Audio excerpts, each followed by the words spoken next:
Continuamos, entonces vamos a terminar hoy asma. Vamos a tratar de ver todo o al menos la mayor parte del contenido de esta unidad para incluirlo en nuestra parcial, ¿está?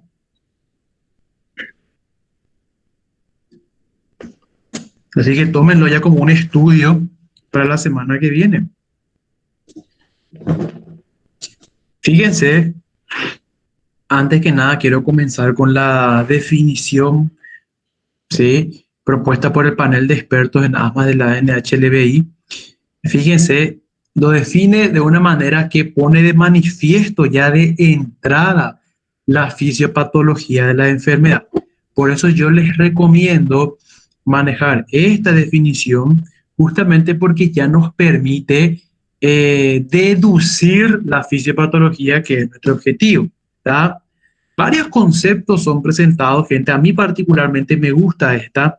Fíjense, trastorno inflamatorio crónico de la vía aérea, en la cual numerosas células, ojo con esto, gente, numerosas células y elementos celulares desempeñan un papel, en particular los mastocitos, eosinófilos y los linfocitos T, así como también las células epiteliales. ¿Tá? Entonces yo les recomiendo que manejemos este concepto porque yo particularmente considero que es un poquito complicado entender realmente la fisiopatología de este trastorno, pero la cosa se vuelve fácil si nosotros entendemos esta definición. ¿Por qué? En primer lugar, si lo vamos a comparar con la DPOC, se dan cuenta que aquí tenemos un grupo totalmente diferente de células. Bueno, es cierto, los linfocitos T también tenían un papel en la DPOC, pero nosotros habíamos comentado que en EPOC los principales actores de la película eran los neutrófilos, ¿recuerdan? Los macrófagos, y también intervenían los linfocitos T, pero eran fundamentalmente macrófagos, ¿está? ¿Sí? Sin embargo, en este trastorno tenemos más bien un infiltrado de linfocitos, o sea, que un infiltrado monomorfo nuclear, porque si vamos a ser realmente así bien quisquillosos, las principales células que entran a actuar en esta película, en la primera escena, son los linfocitos T, ¿tá? Son los linfocitos T. Y ya después irán a ser reclutadas los mastocitos y los eosinófilos. Está entrando en segundo lugar, en la segunda escena, los mastocitos, ya luego los eosinófilos para mantener ya la fase tardía de la enfermedad, ¿sí? Y evidentemente las células epiteliales, ¿sí? Entonces se dan cuenta que en este trastorno, en realidad, hay un grupo totalmente diferente de células que pasan a manifestarse, y esto pone de manifiesto que el principal problema aquí es inmunológico. ¿Se entiende? ¿Por qué yo vendría a activar primeramente mis linfocitos T? ¿Mm?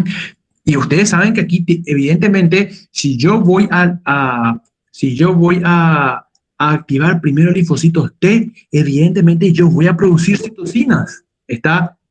Y si yo produzco citocinas, posteriormente terminaré produciendo activaciones de mis linfocitos B y liberación de inmunoglobulina E por parte de estas. ¿Se acuerdan de esos conceptos que nosotros aprendíamos allá en inmunidad cuando veíamos microbiología? Inmunidad, teníamos que ver la inmunidad innata, la inmunidad adquirida. ¿Se acuerdan de esos conceptos? Entonces, si yo sé que los primeros actores que entran a actuar en esta película de asma son los linfocitos T, ¿por qué? Porque se supone que el sujeto sea expuesto a un alergeno, ¿sí? Se supone que el sujeto sea expuesto a una sustancia a la cual él, por su condición fisiológica, intrínseca de ella, él es hipersensible. Entonces, en este trastorno, en realidad hay una hiperrespuesta inmunológica a una sustancia, la cual yo la llamaré alergeno, ¿sí? Que en condiciones normales no debería desencadenar esa, esa consecuencia en ese sujeto. ¿Tá? Por ejemplo, yo, Daniel, puedo respirar polen, puedo respirar ácaros, ¿sí? Yo puedo hacer limpieza en la casa, puedo levantar el polvo, puedo limpiar, sacar las ropas, sacar ácaros, puedo de repente exponerme al clima frío, clima caliente, cambios de clima importante, puedo hacer ejercicio físico intenso y puedo hacer diferentes actividades que hoy, hasta mis prácticamente 30 años de vida, nunca me ha desencadenado una crisis de hipersensibilidad o hiperrespuesta bronquial a esa sustancia. Yo no lo padezco, pero hay ciertos sujetos, hay ciertas personas que, por ejemplo, te van a hacer la limpieza en la casa, no es que tenga frescura, sino que realmente levantar polvo en la casa, al inhalar el polvo, las partículas de polvo, que en este caso generalmente lo que terminará sucediendo es que va a estimular a ese epitelio bronquial. ¿Está? Va a estimular a este epitelio bronquial. ¿Sí? ¿Qué quiere decir esto? Esa partícula de polvo que yo lo inhalo y mis linfocitos T lo reconocen, está, y posteriormente son presentadas a los linfocitos, a las células blancas que le siguen en secuencia, que ya hemos comentado cuáles son, ¿sí? Enseguida son destruidas o son barridas por mi epitelio mucociliar, porque yo no soy sensible a ellas, pero hay un grupo de sujetos que hacen lo siguiente. Esa partícula de polvo o sea, es reconocida por mis linfocitos T en mi epitelio bronquial. El linfocito T atrapa fragmentos tal vez de esta partícula y las presenta posteriormente, ¿sí?, a los linfocitos B y estas empiezan a producir inmunoglobulinas, ¿tá? Inmunoglobulinas E. Pero lo que sucede aquí es que este sujeto es muy sensible a esta partícula. Partícula que yo lo puedo respirar y no pasa nada. Pero este sujeto lamentablemente ha nacido, ¿sí?, con la predisposición de ser muy sensible a esta partícula. Así como hay sujetos que son muy sensibles de repente a los cambios emocionales. No le puedes hablar fuerte porque ya cree que le estás gritando. No le puede, o sea, o algunas, de repente vos como hombre tenés que ser muy cariñoso porque si no la mujer ya cree que no sos cariñoso, ¿tá? O sea, hay ciertos sujetos que son muy sensibles a ciertas, bueno, pasa lo mismo con nuestras células, ¿tá? Hay ciertas células que lamentablemente han nacido con esta particularidad y son muy sensibles. ¿Qué pasa? El linfocito B produce inmunoglobulinas E en exceso. ¿Está? Una cadena de inmunoglobulinas que no pasa. El estímulo pudo haber sido sumamente insignificante, inclusive pudo ya haber desaparecido del epitelio bronquial, pero como ya fue desencadenado la activación de estos linfocitos B por parte de los linfocitos T y la liberación de inmunoglobulinas E por parte de estos últimos, aquí comienza la cascada de la inflamación. Ya posteriormente los linfocitos B, o sea, la liberación de inmunoglobulinas E va a promover la activación y posterior desgranulación de estos mastocitos. Ya los mastocitos van a desgranular, van a liberar histamina, serotonina, prostaglandinas, leucotrienos, que va a comenzar con la inflamación aguda. Y ustedes ya saben lo que pasa posteriormente a la liberación de estos químicos, inflamación. Y ya se saben ustedes lo que ocurre en la inflamación. Un edema de la pared bronquial, ¿sí? Tumefacción, disminución a consecuencia de la luz bronquial. Y por estimulación directa de los leucotrienos, de la histamina en la capa muscular, broncoconstricción refleja.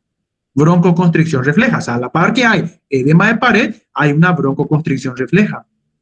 ¿Sí? O sea, se cierran los bronquios de ese enfermo a consecuencia de la liberación de estos químicos por estas células ya activadas. ¿Me explico? ¿Sí? Y evidentemente va a llegar un momento en que estas inmunoglobulinas también van a promover la vía, van a aumentar la vida media de estos eosinófilos que justamente van a pasar a asumir la fase tardía de esta enfermedad que ustedes van a estudiar en patología médica, que es una fase temprana, que es una fase tardía. La fase tardía va a ser mantenida por estos eosinófilos. ¿Está? Entonces, se dan cuenta que en el asma el problema, gente, es celular. El problema es inmunológico. Por eso hablamos de una reacción de hipersensibilidad tipo 1. Nosotros mencionábamos en aquel entonces microbiología. ¿Recuerdan? Aquí entonces totalmente diferente a lo que era la DPOC, el patrón enfisematoso, el patrón bronquial, en donde el problema era totalmente, o sea, no era una cuestión inmunológica, era una cuestión irritativa. Aquí, sin embargo, el sujeto, gente, sufre de una enfermedad pulmonar obstructiva, ¿sí? Obstructiva, porque esto también cursa con un patrón obstructivo, es una enfermedad crónica, evidentemente lo es. Entonces, también estamos hablando de un patrón tipo EPOC, pero en realidad bastante diferente a los patrones enfisematosos y bronquial crónico que habíamos descrito. Aquí el trastorno es inmunológico, aquí el trastorno de por sí es reversible, esto, gente, es totalmente reversible, a diferencia de los otros que eran irreversibles y que nosotros habíamos descrito. Ah, sí, el patrón bronquial puede ser reversible en ciertas circunstancias, es cierto, pero en términos prácticos, el enfisematoso y el bronquial crónico son irreversibles, gente, de manera práctica, ¿está? El asmático, sin embargo, es reversible. Es muy reversible o al menos parcialmente reversible, pero entiéndase que estos sujetos pueden revertir este cuadro de forma totalmente espontánea, sin siquiera hacer un tratamiento. ¿Tá? Eso ocurre mucho con los pacientes que son asmáticos persistentes leves. ¿Tá? O con un tratamiento pueden revertir mucho mejor, evidentemente, pero pueden revertir inclusive de forma espontánea. Entonces, se dan cuenta, y si vamos a ser quisquillosos, si vamos a ser finos, cierto, hay un grupo de pacientes asmáticos que pasan a sufrir un patrón irreversible y eso ya es en realidad a consecuencia de daños y remodelación existente a nivel de la pared bronquial. Son casos bastante particulares de asma grave, gente, asma persistente grave, maltratado o diagnosticado tardíamente o en el contexto de un sujeto que no ha seguido al pie de la letra el tratamiento que se le fue suministrado. Hay ciertos casos, entonces, gente de asma grave, en el cual el sujeto puede pasar a sufrir un patrón irreversible, bastante similar a los otros patrones que estudiamos en la clase anterior. ¿Está? Entonces, como se dice, hay un dicho, estamos de todos, se dice, ¿verdad? Entonces, hay de todos tipos de asma también, pero en términos prácticos, repito, gente, esto es un trastorno reversible. Un trastorno reversible. Y no necesariamente medicamentosa, puede revertir de forma espontánea. ¿Tá? Inclusive, gente, hay ciertos sujetos que bajo ciertas circunstancias emocionales tienen una crisis asmática. ¿Tá? Le deja a su novio y ya desencadena su crisis asmática. ¿Está? O al contrario, se gana la lotería y desencadena una crisis asmática y se descompensa, muere y no puede disfrutar de sus bienes. Bueno, entonces, gente, literalmente entiendan que una simple crisis emocional puede también desencadenar una crisis asmática. Imagínense. Entonces, en realidad aquí nosotros estamos hablando de una entidad bastante particular. Por eso yo quería compartir con usted este concepto que a mí me gusta, porque ya solamente aprendiéndonos la definición ¿sí? Ya podemos tener una idea de lo que se viene en la fisiopatología de la enfermedad. ¿Por qué? Porque hay otras definiciones muy resumidas, como lo es la del Farreras-Rosman, que dice lo siguiente: una enfermedad inflamatoria de la vía aérea, a la cual tenemos una muy intensa hiperrespuesta de mis bronquios a un estímulo diverso, inespecífico, que muchas veces lo podemos reconocer, otras veces no se las puede reconocer. Está claro que es recomendable que el sujeto que se conoce como asmático ya desde la infancia se someta a estudios específicos para identificación del alergeno. Hoy hay varios tipos de estudios ya con especialistas en la alergiología que permiten justamente identificar la sustancia a la cual el paciente es hipersensible, ¿está? ¿Y por qué esto? Porque el paciente pediátrico, asmático, es de muy buen pronóstico, gente. Y entiendan que el asma, al ser una enfermedad reversible y al ser diagnosticada a tiempo, entiéndase durante la infancia, está durante la edad pediátrica, puede resolverse al 100%. ¿Qué quiere decir eso? Niño de 4 años, de 5 años con crisis asmática. Está la mamá haciendo limpieza en la casa, de repente le ve al niño, ¿sí? Como que ahogándose, ¿sí? Tos, con un poquito llorando, que se queja porque no puede respirar, ¿sí? Entonces le lleva a la urgencia y bueno, se diagnostica una crisis de asma. Posteriormente vamos junto al alergiólogo y el alergiólogo nos dice: miren, el niño es hipersensible al ácaros, ¿tá? A los ácaros o al polvo. Posteriormente vamos junto al neumólogo, el neumólogo le instaura un tratamiento para la fase en la cual se encuentra, ¿sí? Neumólogo pediátrico si existiera, aquí no tenemos, ¿sí? O si no, el pediatra general. Bueno, y posteriormente lo que podemos hacer es que el alergiólogo le someta a este niño a terapias de sensibilización, justamente de desensibilización, perdón, justamente para que este niño pierda esa hipersensibilidad a esa sustancia. Entonces, de esa manera, el asma intermitente, ¿sí? Que es el asma pediátrico, puede ser resuelto. De esa manera, el niño alcanzar la adolescencia y pasar el resto de su vida sin desencadenar ya ninguna crisis asmática. El problema es cuando en la vida adulta ya tenemos lo que vendría a ser el asma persistente.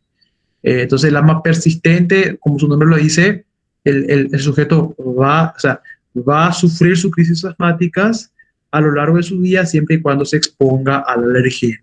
Y este persistente, el que a su vez podrá ser leve, moderado, grave, tal. Ya ustedes lo van a ir viendo más adelante, ¿sí? Entonces se dan cuenta que esta entidad en realidad es una entidad bastante, es potencialmente reversible, ¿sí? Historia familiar, gente. En cuanto a la epidemiología, hay que preguntar antecedentes familiares de asma, gente, eh, abuelos, padres, hermanos, ¿sí? Si hay antecedentes familiares de asma, ¿sí? O atopía, cualquier tipo de atopía o dermatitis atópica, problemas de alergia, rinitis alérgica, ¿está? Hay que tratar de buscar causas de atopía, en términos generales, ¿está? Sí, sensibilización a alergenos. Siempre el paciente que va a hacer su crisis asmática por primera vez, primero tiene que pasar a una fase de sensibilización, ¿está? Que en la cual él se va a volver hipersensible a esa alergeno en particular, ¿está? Fíjense, menores de 3 años, mayores de 3 años. Los menores de 3 años vendrían a ser los sibiladores precoces y los mayores de 3 años vendrían a ser los sibiladores tardíos. Estos son los niños potencialmente salvables desde el punto de vista de que con terapias específicas se puede resolver su crisis de asma. ¿Está? para que justamente ya no sufra la enfermedad en la vida adulta. Fíjese algunas características claves de la enfermedad que tenemos que manejar. Repito, hiperrespuesta bronquial inespecífica. ¿Está? Aún no sabemos exactamente la razón del por qué el sujeto es hipersensible a la sustancia. Lo que sí sabemos básicamente es lo que sucede en la fisiopatología de la enfermedad. Esto va a terminar desencadenando una inflamación y la remodelación bronquial. ¿Está? La inflamación y la remodelación bronquial. ¿Sí? Y luego, fíjense, la obstrucción bronquial. ¿Está? Aquí, la inflamación bronquial, gente, es lo que ocurre en términos generales. ¿Está? La remodelación bronquial solamente ya en casos graves. Cuando hablamos de remodelación bronquial, hablamos justamente de cambios ya a larga data que justamente predisponen a la irreversibilidad del cuadro. ¿Sí? Luego tenemos la obstrucción bronquial, gente. ¿Sí? Obstrucción bronquial oscilante irreversible. Obstrucción bronquial oscilante irreversible. ¿Sí? Fíjense que, como estábamos diciendo, vuelve, ya sea de forma espontánea o farmacológicamente, y evidentemente tiene muy buena respuesta a la terapéutica médica, ¿sí? Por eso hay que sea reversible, ¿está? Entonces, esto es un pequeño esquemita nada más que les dejo aquí, la alergia y la atopía desencadenando lo que vendría a ser la hiperrespuesta bronquial y posteriormente la inflamación bronquial, ¿sí? Un poquito lo que es anatomía patológica. Esto es lo que iremos profundizando, gente, con nuestros esquemas. ¿Está? Vamos a tratar de profundizar esto con nuestros esquemas. Antes que nada, para entender mejor lo que se viene en la fisiopatología de la enfermedad y sus consecuencias finales, sería recomendable, gente, fíjense, tratar de entender un poquito qué sucede a la anatomía patológica de la enfermedad. ¿Sí? Fíjense, fragilidad epitelial, ¿sí? Fragilidad epitelial. Luego, inflamación, ¿está? Epitelio y su mucosa. Hipertrofia e hiperplasia de la capa muscular lisa. Y luego, aumento de la secreción bronquial. ¿Sí? Entonces, la pregunta ahora es, vamos a volver a esta diapositiva al final de que terminemos nuestros esquemas, ¿sí? Fíjense en nuestros mapas conceptuales. La pregunta es, ¿cómo sucede? ¿Qué es lo que ocurre en la fisiopatología de la enfermedad para que terminemos en inflamación? ¿Qué ocurre para que tengamos hipertrofia e hiperplasia muscular y aumento de secreción bronquial? La respuesta, como es de costumbre, está, gente, en la fisiopatología. ¿Está? ¿Sí?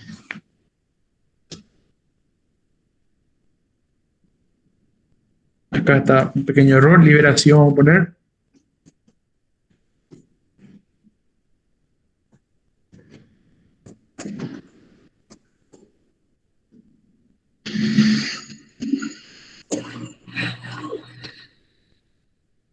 Fíjense, gente, en primer lugar aquí yo he abreviado bastante lo que ocurre en condiciones específicas, pero como siempre les comento, pueden ir enriqueciendo este esquema. Antes de darle lectura a los mastocitos, ¿qué es lo que nosotros queremos, gente? Que el alergeno termine induciendo la activación del mastocito. ¿Sí? No se olviden que el alergeno puede ser cualquier estímulo que ya habíamos comentado anteriormente, cualquier estímulo, gente, ¿sí? No hay límites para los estímulos. Dimos ejemplos nada más. ¿Sí? Pongan como ejemplo más claro, el ejemplo más fácil, polvo. ¿Está? ¿Qué va a suceder exactamente con esas partículas? Ya habíamos comentado en un principio que lo primero que ocurre, porque nosotros queremos activar mastocitos, ¿está? Yo quiero liberar mastocitos, ¿sí? Entonces, ¿cómo hago para liberar estos mastocitos, para activarlos? ¿Sí? Las primeras células, las primeras células que van a ser, que van a reconocer estas partículas van a ser las células dendríticas del epitelio bronquial. ¿Tá?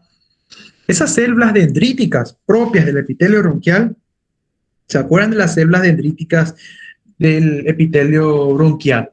¿Tá? Que eran las células sensitivas. ¿Se acuerdan, gente?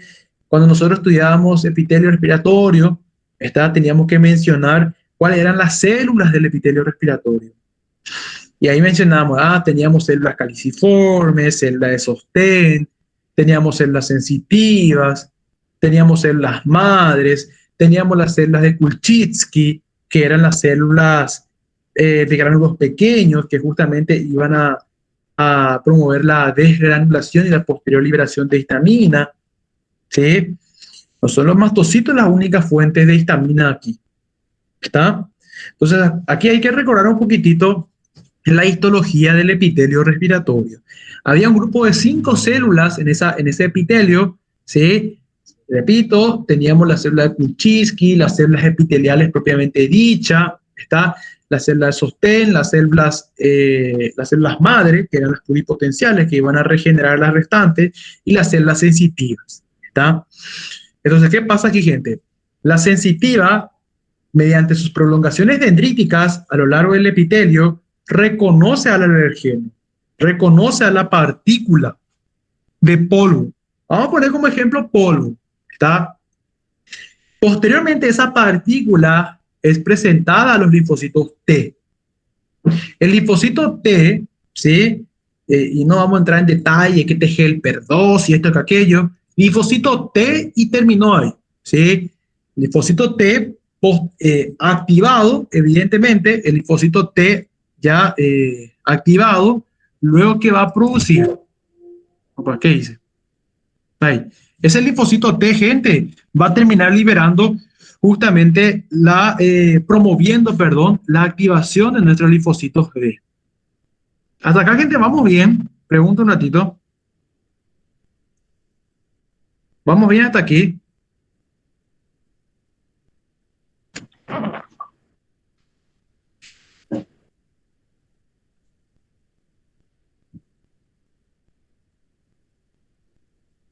Bueno.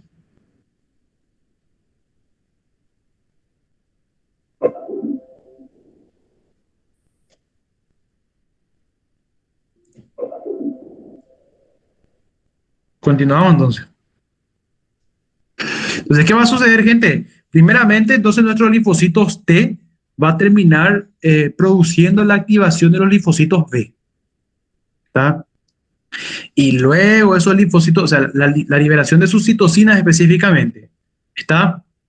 La liberación de las citocinas por parte de esto, aquí yo no les pongo, gente, ¿sí? Ustedes pueden poner aquí arriba, ¿sí? Solamente que por cuestiones de tiempo yo no pude ser bien específico aquí, ¿está? Entonces ustedes pueden poner así, ¿sí? Alergeno, y aquí ustedes pueden escribir linfocito T, ¿está? Vamos a dejar ahí.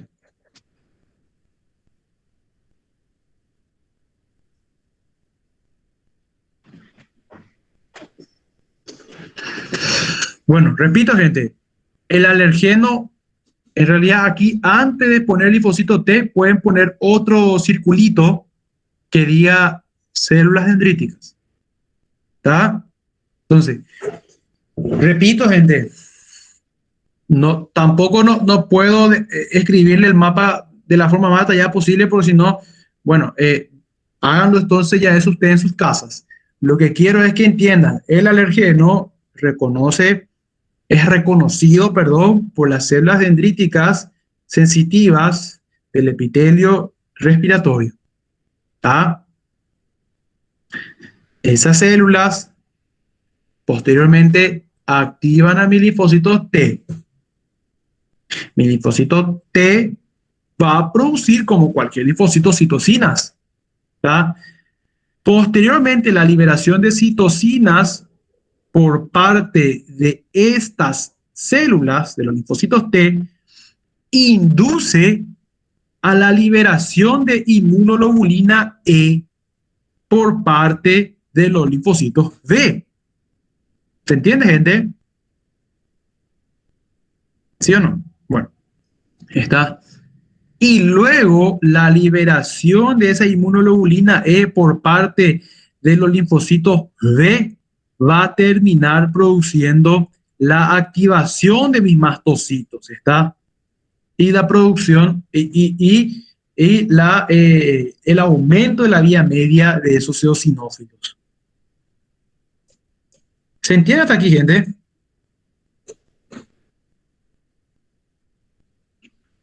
¿Se entiende, gente? Bueno, ¿alguien tiene alguna duda hasta aquí? Porque sí, esto es importante para entender después también. Yo le puedo asegurar que si ustedes entienden esto, va a ser bastante fácil razonar después sobre el tratamiento. ¿Está? Va a ser más fácil razonar sobre el tratamiento.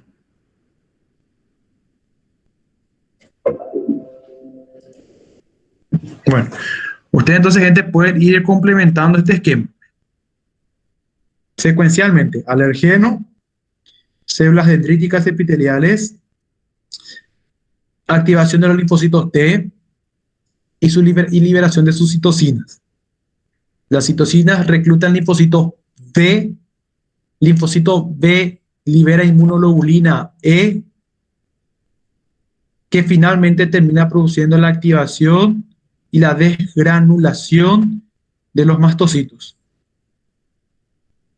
Y al mismo tiempo, el aumento de la vía media de los eosinófilos, ¿está? Que no tampoco está aquí, eosinófilos. Entonces se van dando cuenta cómo van entrando en escena sucesivamente estas diferentes células. Primero los linfocitos T, luego entraron los linfocitos B, luego entraron los mastocitos, luego entraron los eosinófilos, ¿está? Bueno, entonces, ¿qué pasa, gente? Desde el momento, ahora yo les pregunto, ¿qué hacen los mastocitos? Yo ya sé esto, me imagino que ustedes recuerdan por el capítulo de inmunidad, de inflamación, unidad 3, fisiopatología de la inflamación. El mastocito es una célula en cuyo interior hay gránulos de histamina, sí, eucosonoides, interleucina, prostaglandina. Entonces, ¿qué pasa? El mastocito activado ahora va a desgranularse. No se olviden que hay gránulos de almacenamiento de estos químicos dentro del mastocito. El mastocito activado ahora se desgranula liberando histamina, leucotrieno, interleucina y prostaglandina. ¿Tá? Evidentemente, la histamina y los leucotrienos, ustedes saben que son potentes vasodilatadores. ¿Tá? Son potentes sustancias que van a inducir justamente no solamente el aumento, no solamente el aumento de permeabilidad a este nivel justamente para que se produzca la inflamación posteriormente, sino que también a nivel local van a inducir directamente contracción muscular lisa. ¿Sí? Estos químicos, no se olviden, inducen a la inflamación aguda. Entonces, a consecuencia de la liberación de estos químicos, gente, que justamente son los que van a mediar la fase aguda de la inflamación, la histamina, los leucotrienos, y las prostaglandinas fundamentalmente, ¿sí? Las interleucinas más bien tienen el papel de mantener el fenómeno aquí. Entonces, ¿qué pasa? Esto, claro, yo ya sé que va a terminar produciendo el reclutamiento de más células inflamatorias, ¿está? Pero al mismo tiempo, la liberación de citocinas por parte de estas células activadas va a terminar promoviendo la inflamación. Al mismo tiempo, estos químicos ya liberados aquí a nivel local producen la contracción muscular lisa, el broncoespasmo. Y esto va a terminar produciendo evidentemente una limitación del flujo aéreo de tipo obstructivo a consecuencia del aumento de la resistencia de la vía aérea. No se olviden, gente, que aquí el aumento de la resistencia de la vía aérea, una vez más, es de patrón obstructivo. ¿Qué quiere decir eso? El aire no está pudiendo salir como debería. Está entrando, pero no está pudiendo salir. Le cuesta salir. ¿Está? Le cuesta salir a la expiración. ¿Sí? Justamente por eso escuchamos esas sibilancias. ¿Sí? ¿Se acuerdan ustedes que las sibilancias eran ruidos respiratorios patológicos audibles durante la expiración que se produce por la obstrucción de los bronquios de pequeño calibre, decíamos, por concepto? Evidentemente, porque hay un aumento de la resistencia a la vía aérea a consecuencia de un broncoespasmo, pero el aumento de la resistencia a la vía aérea no es debido solamente a la contracción de la capa muscular lisa promocionado por estos químicos, sino que la propia inflamación, y tumefacción de la pared bronquial, el edema, está la lesión epitelial que ocurre a ese nivel y la función mucociliar alterada. Todo esto, gente, promueve justamente el aumento de la resistencia de la vía aérea. Entonces, fíjese que el aumento de esta resistencia y la disminución, el aumento, una vez más, aquí, de la dificultad del paciente de expirar ese aire metido previamente, se basa en la contracción muscular lisa y en la tumefacción de la pared. ¿Está? Todo esto termina en la limitación del flujo aéreo. Entonces, ¿qué es lo que pasa, gente? Yo tengo que tener justamente la capacidad de evitar alguno de estos mecanismos en la fisiopatología de la enfermedad. Y justamente aquí en donde se basa el tratamiento más adelante. Imagínense si yo pudiera darle al paciente un medicamento que impidiera la desgranulación de estos mastocitos. Y existe, ¿está? Si el sujeto sabe, porque esta es la primera fase, esta desgranulación, la desgranulación de los mastocitos tiene su tiempo. Esto ocurre en los primeros días, 20 minutos de la enfermedad, de la fase temprana, ¿está? Porque no, tenemos dos fases, gente, una fase temprana y una fase tardía, ¿está? En la fase temprana es justamente donde tenemos esta liberación de histamina, leucotrienos por parte de los mastocitos. Ahora yo le pregunto, imagínense si tuviéramos un fármaco para evitar en estos 10 a 20 minutos la desgranulación de estos mastocitos. Si yo no las desgranulo, entonces evidentemente no voy a producir broncoespasmo y no va a haber inflamación. O sea, voy a controlar la crisis asmática. Evidentemente, hoy tenemos fármacos específicos, uno de ellos es Montelukast, yo no sé si alguien lo conocerá, que lo van a estudiar en su debido momento en clínica médica, que si el paciente es conocido asmático y él sabe que su desencadenante de crisis es la picadura de algún insecto o de repente a pueira, y cuando él se expone a este alergeno y él mismo ya siente que está comenzando con su crisis alérgica, si él toma su medicamento, su Montelukast, que en este caso sería el que evita la desregulación de estos mastocitos, si él lo toma en los primeros 10 a 20 minutos, él va a cortar directamente de entrada la fase temprana de su crisis. Entonces, no va a desarrollar la crisis como tal, porque al no haber fase temprana, no hay fase tardía, que es la que se perpetúa horas después, generalmente 4 o 6 horas después, ya por la activación y liberación indiscriminada de eosinófilos, que va a mantener la inflamación y el aumento de la sensibilidad de la vía aérea, aunque el alergeno ya no exista en la vía aérea. Puede ser que el polvo o el ácaro ya haya desaparecido, pero como la cascada ya fue desencadenada, entonces esto va a seguir, ¿está? Hasta que esto sea ya sea de manera espontánea, ¿sí? Autolimitado o farmacológicamente, ¿sí? Hasta aquí. Pregunto, ¿vamos bien?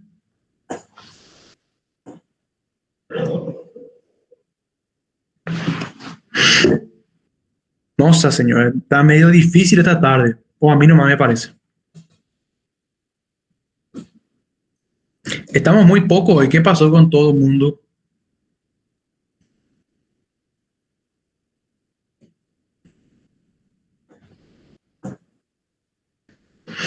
semana de G-Proba.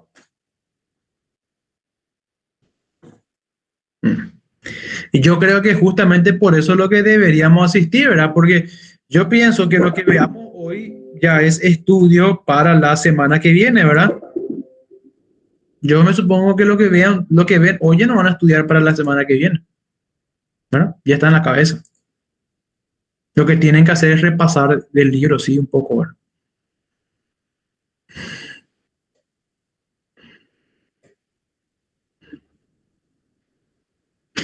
El examen ya está hecho.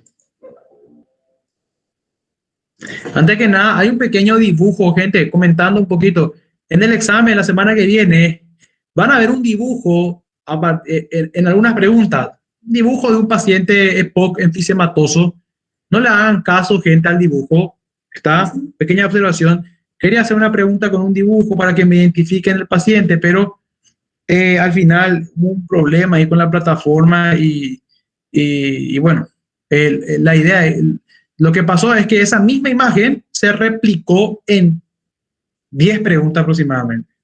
No sé qué pasó ahí, no la pude eliminar, así que en resumen, no le hagan caso a un dibujo de un paciente EPOC enfisematoso sentado ahí con su dificultad respiratoria, ¿sí? No le hagan caso. Hagan nomás la parte teórica ustedes. Todo selección múltiple. Eso me pasa por querer complicar un poquito el examen. Quería complicar un poquito y no me salió. O sea, eh, bueno, fíjense, hiperrespuesta bronquial, respuesta súbita ante un estímulo irritativo o alérgico. ¿Sí? Aquí repito una vez más la fisiopatología de la enfermedad: broncoconstricción, edema en la pared bronquial, congestión vascular. Todos días hemos comentado obstrucción de la luz y atrapamiento aéreo. Terminamos con el atrapamiento aéreo. Terminamos una vez más, como anteriormente en la clase anterior, atrapamiento aéreo. ¿Sí? Solamente que en este caso, evidentemente, la razón es diferente. Hay broncoespasmo. Sí, acá, gente, lo único que usted tiene que meterse en la cabeza en la fisiopatología de la enfermedad, en resumen, hay broncoespasmo, broncoconstricción, se contrae la muscular lisa.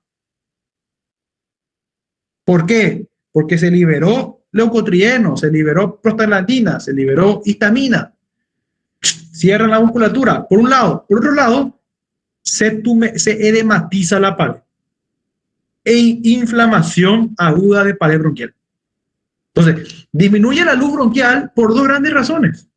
Ese paciente va a estar con una dificultad respiratoria tremenda cuando tenga su crisis.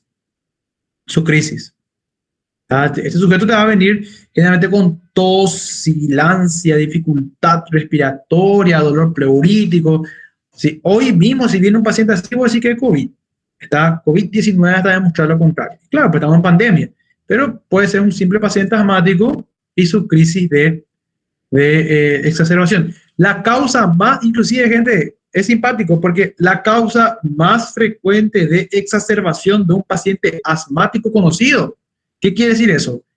Él es asmático, un asmático estable, aparentemente es sano, diríamosle, porque ya no sufre sus crisis, está, a no ser que se exponga a un alergeno, él sabe que él es alérgico al cambio de clima, se expone al cambio de clima, hace su crisis asmática. Entonces él evita eso, evita.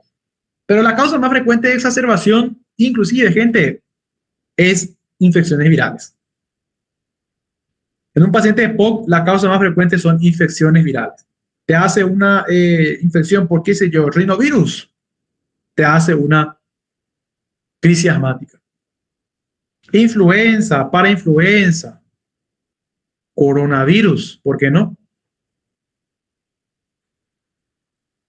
Te hace una, y recuerden, una rinitis alérgica, ¿sí? Te puede desencadenar tu propia crisis asmática como una simple rinitis infecciosa. Una rinitis por algún cuadro viral, también te va a desencadenar una crisis alérgica. La causa más frecuente de la exacerbación de POC es de origen viral. A consecuencia, a diferencia del paciente de POC. cuya causa de exacerbación más frecuente es infección bacteriana. Bacteriana. Por esa razón, en un paciente de EPOC, vos tenés que abrir los ojos, obedecer los criterios para darle antibiótico, criterios de Antonicen, porque yo sé que la causa más frecuente de exacerbación es de bacterias, pero hay que seguir los criterios. Pero a un paciente asmático conocido que está haciendo una crisis asmática, no le vas a dar antibiótico, ¿verdad?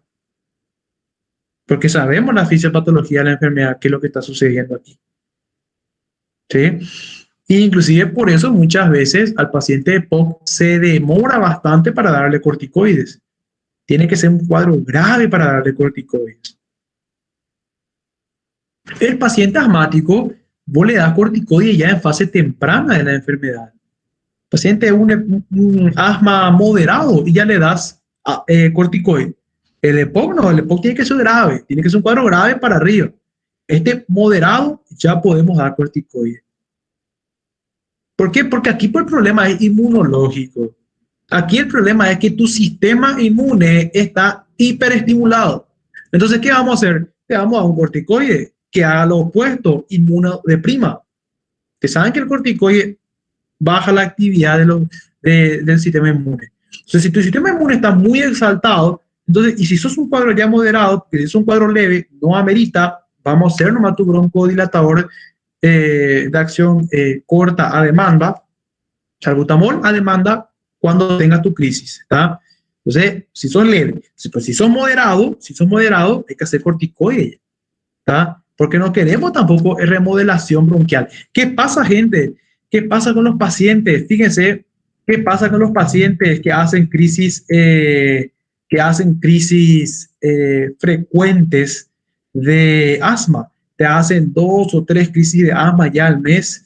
El problema aquí es la remodelación bronquial. Y no queremos, estos son los pacientes con asma moderado, ¿tá? No queremos que nos hagan remodelación bronquial, porque si nos hacen remodelación bronquial, esto pasará a ser un cuadro irreversible, ¿tá?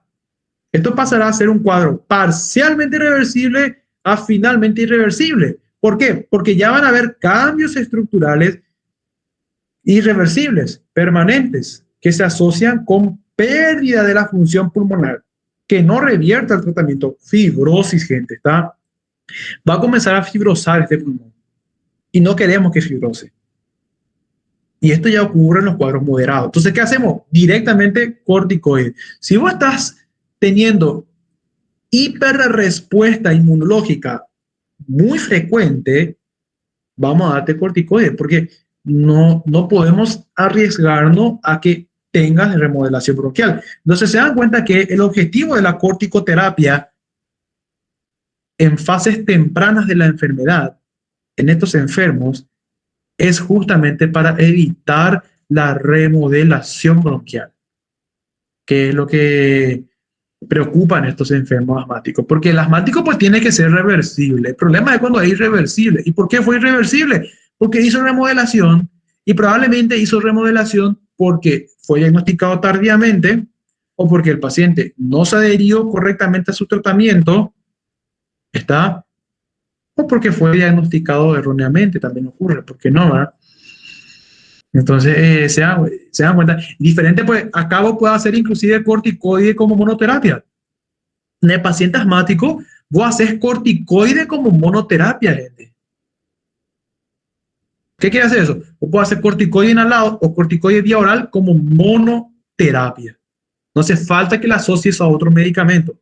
Si es asmático. Pues si es POC, no se recomienda la corticoterapia como monoterapia. Y grave para adelante. Y tenés que mandarle el corticoide con algún otro medicamento de base, por lo menos un broncodilatador de acción larga, ¿sí? De uso prolongado. Y a ese le vas a sumar tu corticoterapia. Punto. O sea, biterapia. ¿Por qué? Porque al EPOC no le puede inmunodeprimir. Porque si no te va a hacer infección bacteriana, pero al 2x3. Y no queremos eso.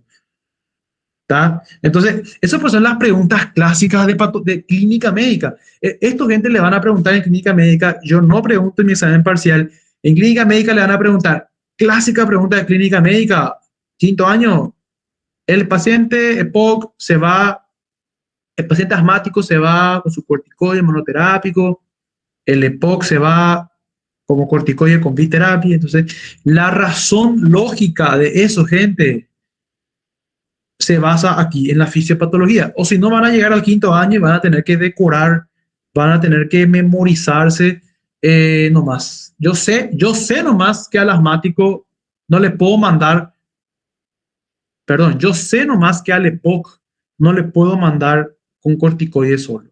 Le tengo que mandar con el corticoide asociado a otro medicamento. Yo sé nomás que al asmático sí le puedo mandar con corticoide solo, como monoterapia. Pero el que maneja esto razona, ¿verdad? Acá lo que está el problema, ¿sí? La remodelación. ¿En qué consiste la remodelación, gente? Llega un momento de que hay engrosamiento de la membrana basal, ¿sí? Un engrosamiento importante de la membrana basal. Está depósito de colágeno subendotelial. Está depósito de colágeno subendotelial. Hipertrofia de músculo liso. ¿Sí? Aumento de célula activada que aumenta la concentración local de mediadores inflamatorios. Pérdida, pérdida de los cilios a nivel del epitelio, denudación de epitelial. Esto gente no se repara, ¿está? Entonces, para evitar todos estos cambios, porque si no va a pasar a ser o si no va a pasar a ser una enfermedad irreversible, ¿está? Entonces, para evitar esto es que, ¿y por qué se produce todo esto, gente? ¿Por qué se produce un engrosamiento? ¿Por qué se produce todo esto? Es por la activación exagerada de estas células blancas. Esta activación exagerada de estas células blancas que promueven mucho la fibrosis. ¿Sí? Por eso es que llamamos corticoides.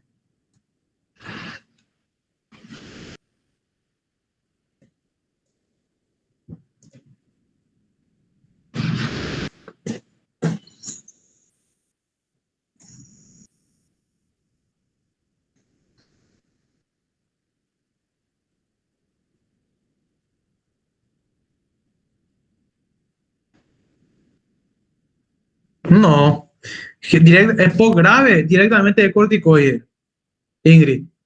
Es poco grave de corticoide, de entrada. Chao. Y el EPOC grave de diagnóstico espirométrico. Espirométrico. Se hace la espirometría si la FEP1 se encuentra entre 30 a 50%, es EPOC grave. Directamente ya le mandas con corticoide. Directo. ¿Está? Salbutamol a demanda, salmeterol con fluticasona de repente, cada 12 horas, ya de por vida, y aparte su budesonide, un corticoide inhalado, o dependiendo de la gravedad, un corticoide vía oral, también ya va de forma ambulatoria. Entonces, hay que estadificar nomás al paciente. Por eso habíamos comentado anteriormente que es tan importante la estadificación de estos sujetos. No es lo mismo el tratamiento de un EPOC leve, EPOC moderado, EPOC grave y EPOC muy grave. No es lo mismo. ¿Está?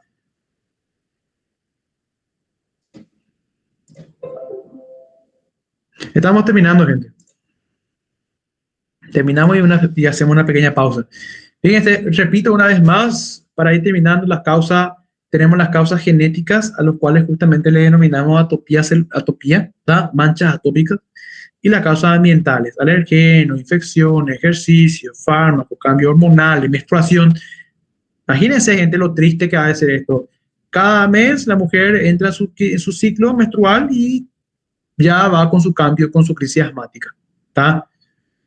Montelucas, ahí de la mano, Montelucas, justamente. Bueno, trastornos emocionales, contaminantes, reflujo gastroesofágico. Un poquito de clínica para ir despidiéndonos. Sí, sibilancias, tos nocturna matutina, dificultad respiratoria, opresión torácica. Sí, fíjense, síntomas bastante, bastantes poco poco fiables de una crisis asmática, porque estos síntomas te puede dar de repente cualquier otro trastorno, ¿sí? Por eso es tan importante la historia clínica, la anamnesis. Si estamos en el contexto de un sujeto conocido eh, portador de patologías alérgicas, entonces probablemente sea, y ni qué decir si es asmático y te viene con esto, entonces una exacerbación de su crisis asmática. Pero de igual manera, hoy, al menos en pleno 2021, es COVID hasta demostrar lo contrario. ¿Tá? Hay que descartar COVID, ¿sí? Y después pensamos en su exacerbación asmática. De hecho, que la exacerbación asmática puede ser por una infección viral, en este caso por COVID. O sea, primer diagnóstico podría ser, ¿por qué no?, una neumonía por SARS-CoV. Y tu segundo diagnóstico, exacerbación de asma, crisis asmática. Totalmente. ¿Sí? Tercer diagnóstico, insuficiencia respiratoria. Si está con una insuficiencia respiratoria. Aquí le dejo dos pequeñas tablitas más de clínica, episodios recurrentes, sibilancia, tos. Sí, fíjense, le dejo aquí antecedentes personales o condición asociada, marcha atópica, alergia medicamentosa, alimentaria, dermatitis atópica, rinitis alérgica, hipertrofia adenoide. Una pequeña tablita de los diferentes patrones obstructivos que tenemos. Asma, bronquitis crónica, enfisema, que fue lo que estudiamos, fibrosis quística, bronquiectasia, también cursan con patrones obstructivos. Recuérdense, repito, esto es tema de examen, asma es reversible. Bronquitis crónica, gente, bueno, si vamos a entrar a pelear, no es reversible, irreversible, depende mucho del contexto clínico, ¿está? Esto van a ir profundizando en patología médica. ¿Cuándo es reversible? ¿Cuándo es irreversible? ¿Tá? Y finalmente, los que no nos vamos a confundir, estos son los últimos tres, irreversibles. Aquí le dejo otra tablita, fíjense, asma, la reversibilidad que va disminuyendo, bronquitis crónica en el medio, enfisema nada, producción de catarro, mucho catarro en la bronquitis crónica, esputo, poco en los extremos, en asma y en enfisema. Daño alveolar, importante a nivel del enfisema, nada en el asma. ¿Está? Gente, hasta aquí. ¿Sí? Cerramos con asma, se dan cuenta que es bastante sencillo la fisiopatología de la enfermedad. ¿Está? Si quieren saber más, les dejo aquí algunos datos que yo sé que ustedes ya manejarán por fisiopatología de la inflamación. Léanlo en sus casas, gente. Las células principales de la inflamación, la función de los mediadores químicos de la inflamación. ¿Se acuerdan de esto que habíamos visto en la unidad 3? Vuelvan a repasarlo, gente, ¿está? Aquí tenemos los leucotrienos, ¿está? Los leucotrienos. Los alergenos. ¿Quiénes son los alergenos? ¿Quiénes son los desencadenantes de estas crisis atópicas? ¿Sí? Y bueno, hasta aquí asma, gente. ¿Alguna duda?